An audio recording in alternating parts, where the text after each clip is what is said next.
Welcome, DC Nation, back to the Charles in Charge Cowboys Sports Report. I've got a short video I have time to do, not long. Busy. If you haven't subscribed to my channel yet and you're watching this video, please do. I don't care if I have to do one video, get one subscriber per video to get to 1,000 so I can start doing live shows. I'll do it. It is Saturday, July 30th, 11 p.m. Central Time, my time. Just busy, up since 5 a.m. this morning. And a week ago, things were looking horrible financial-wise, and now things are starting to pick up. And we got a loaner car. They're fixing the engine under warranty. That's great. But back to Cowboys. So we're a few days into camp, and I'm sure most of you heard that DeCaris McKinley, McKinley, came in, had a cup of coffee. We've shown some interest in him. From what we hear, that torn ligament that he had last year, he's pretty much over it. He was drafted by Dan Quinn in 2017. He was the guy that when he was drafted, he said, F yeah, right there on national television. They bleeped it out. And then he apologized, but he was so excited. We were going to select him, but 2 picks earlier when Atlanta was on the clock, they took him. And then after that, we took Taco Charlton. And you saw how that worked out. Well, we could have taken T.J. Watt, but that's ancient history. But it goes back to my point. Dan Quinn. I don't think Dan Quinn wants to move on from this team until he creates another championship defense and gets another Super Bowl ring. I think Dan Quinn would love to bring Jerry Jones one more ring before he exits this world. I think Dan Quinn is going to stick around. Even if the head coach changes from this year to next year, if, by some miracle we don't win it all this year. No, sarcasm. But if there was a coaching change, and just say we made it to the second round and we got bounced, and McCarthy got canned, and just say they did hire Sean Payton, the job that Dan Quinn is doing, I'm sure whatever head coach comes in would keep him where he's at and just let him do his thing. And the offensive-minded coach that we would hire would just focus on the offense. So we bring in Tech McKinley, who could, since Dan Quinn knows him very well, if he were to be signed, he could be a very, very good rotational piece for us. His first 2 seasons, he had 13 sacks, 6 his first year, 7 his second. His third year, production kind of dropped. Then he's been kind of injury-riddled since then.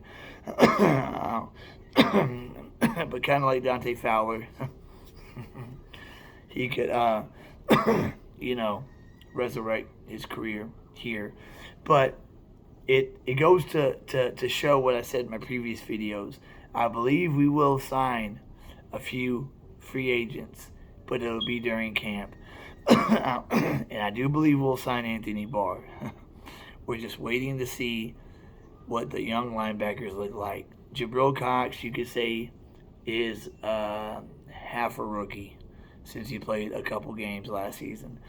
The one standout play was what was the Giants, week 4, week 5, whenever Danny Dimes, who has speed, had to roll out and was running for the pylon, and Jabril Cox has them jets, turned him on and met him before the goal line, and Danny Dimes dipped his head, which that was his fault, and got a concussion. That's why you saw him get up staggering and fell back down and had to exit the game, and Mike Glennon came in.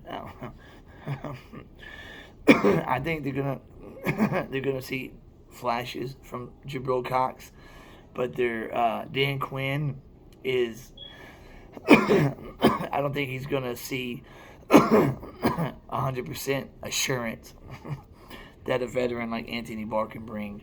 I believe we'll bring one or two guys, probably both on defense. One low-end guy like Takaris McKinley, one real cheap guy like that, and then one Anthony Barr type guy. We will sign somebody or a couple guys during training camp. We just got to see, who we have. And Vasher, I've been hearing a lot about Vasher, TJ Vasher. Never really thought much of him. Apparently today, and it was caught on film, he had this spectacular one-handed catch in coverage. And Trayvon Diggs had a pick six in training camp, although it was off quarterback 2, Cooper Rush, but still that's his deal. Week 1, I'm looking to week 1. I mean, I know we have training camp and we got 3 preseason games, but week 1, I'm looking at week 1. Tampa Bay, their center, Ryan Jensen, looking like he's going to be out for the season. That guy is a nasty mauler. One of the best centers in the league.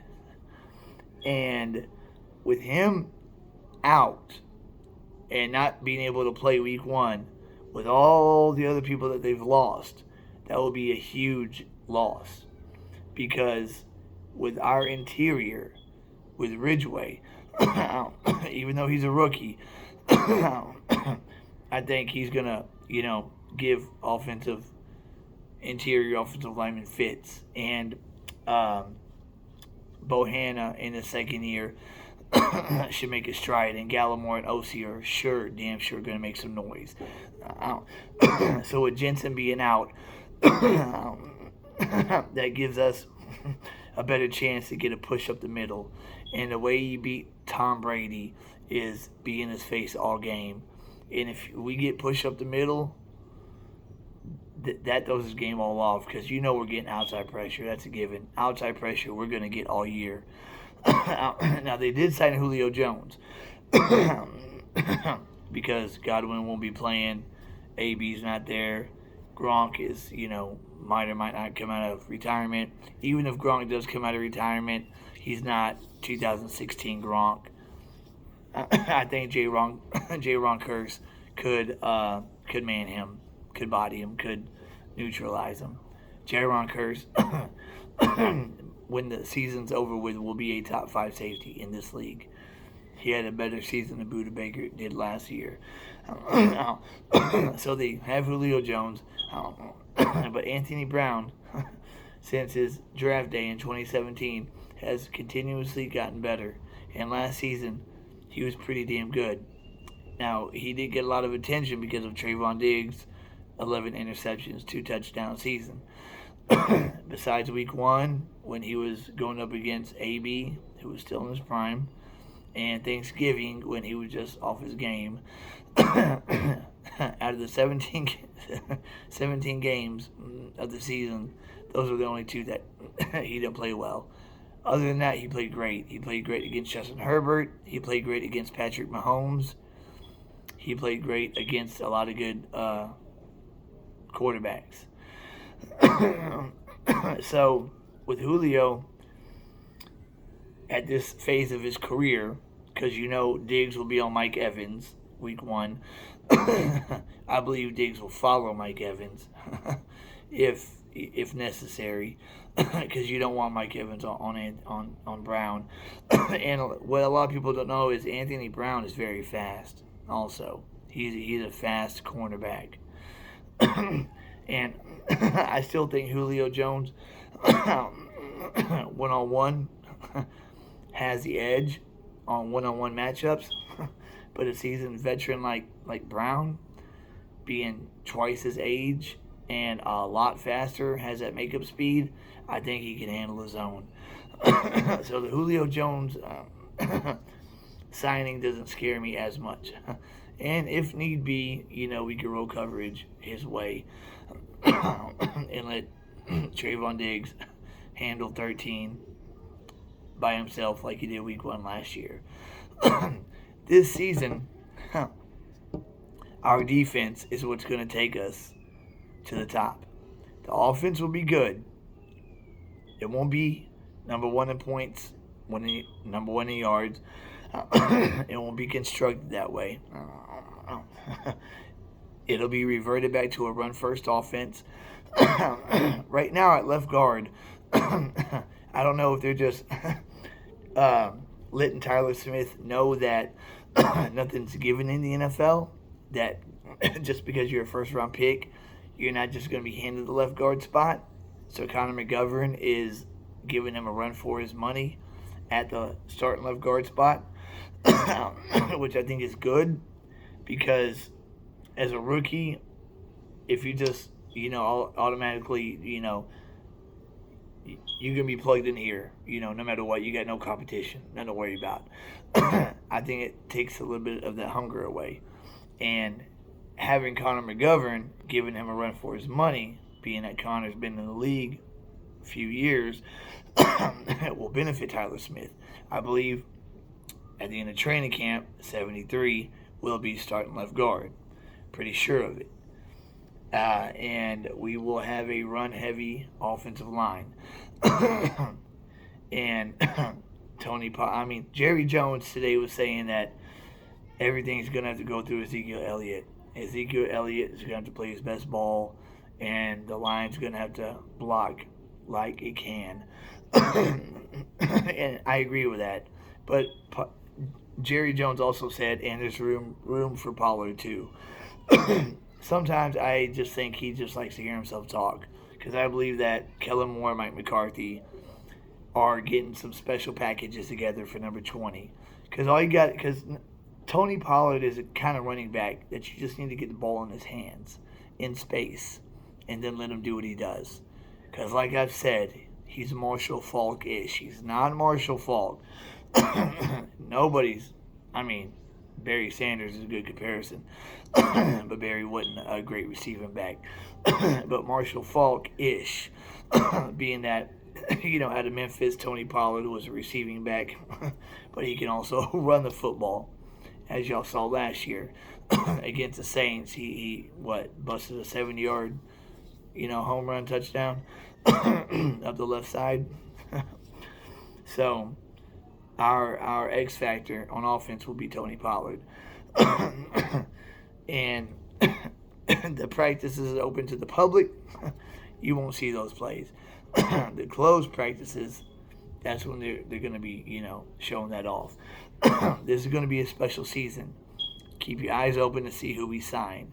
If we sign Tack McKinley, great. Let Tristan Hill walk.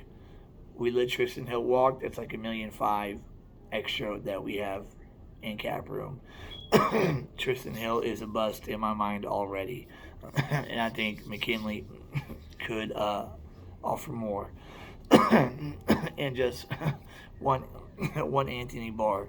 Or maybe mid-season, as what we're talking about acquisitions, maybe mid-season, Jerry sees how good we are, and that we're on the cusp of something, and then comes out with a big trade, a first-round pick for question mark, depending on the weakest part of the team at that time.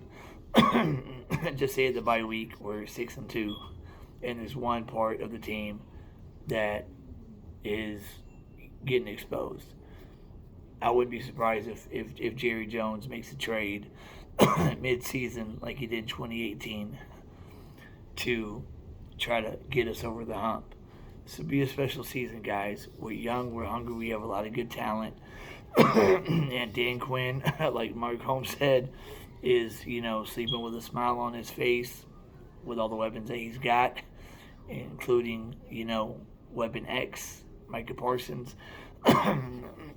It'll be interesting. But Ryan Jensen will not be playing week 1, and that is a huge boost for our team. I wish nobody injury, but with them not having Jensen at center, he is the heart and soul of that offense. I guess Tristan Wirfs will have to take over as captain of the line, He's going into his third year now. Left tackle, blindside tackle. But without Jensen, I think we'll get good penetration up the middle. I'm looking at week 1 right now because that is our first game, our next game. Just a little quick, tidbit. Camp just started a few days. Nathan Vasher, no, TJ Vasher. TJ Vasher, let's keep an eye on him. Let's see what he does. Maybe that's why we haven't signed a receiver, because maybe, they know something we don't. Maybe they see a star in Vasher, or, maybe Tolbert's going to light it up. James Washington is a good receiver. He just had a really bad quarterback play the last 2 seasons. Before that, he was very productive for a number 3 receiver. So I think he will be very productive this season. And let camp evolve, and whatever happens. And I'm pretty sure that we'll sign at least 1 person in camp, if not 2. And then I would love to have a big midseason signing during the bye week, like 2018. That'd be beautiful. But we'll see, guys. That's all. Just a little short video. I got to go take a shower, eat dinner, get to bed, get up, go to church, donate plasma tomorrow. We're donators, and then drywall job. And then resume a big job I got going on Monday. Praise God. Work is busy now. Work is busy. We got a rental car while our Hyundai's being worked on. The engine takes 2 to 3 weeks to get a new engine in there. If we didn't get that rental car, paid by Hyundai, we'd have been a month without wheels. And I can't do that. I got 2 kids and a wife. I gotta move. I'm like a shark. If I stop, I die. Sharks keep moving. They don't stop. If you didn't know that. But DC for life, guys. Please subscribe, like, and share. Every subscriber counts. I really do appreciate every single one of y'all. So that's it for Charles in Charge Cowboy Sports Report. Hopefully some popping news, any news around the NFL right now during training camp involving teams that we're going to face in the first quarter of the season, or the first 5 games of the season, actually, because we got Rams week 5.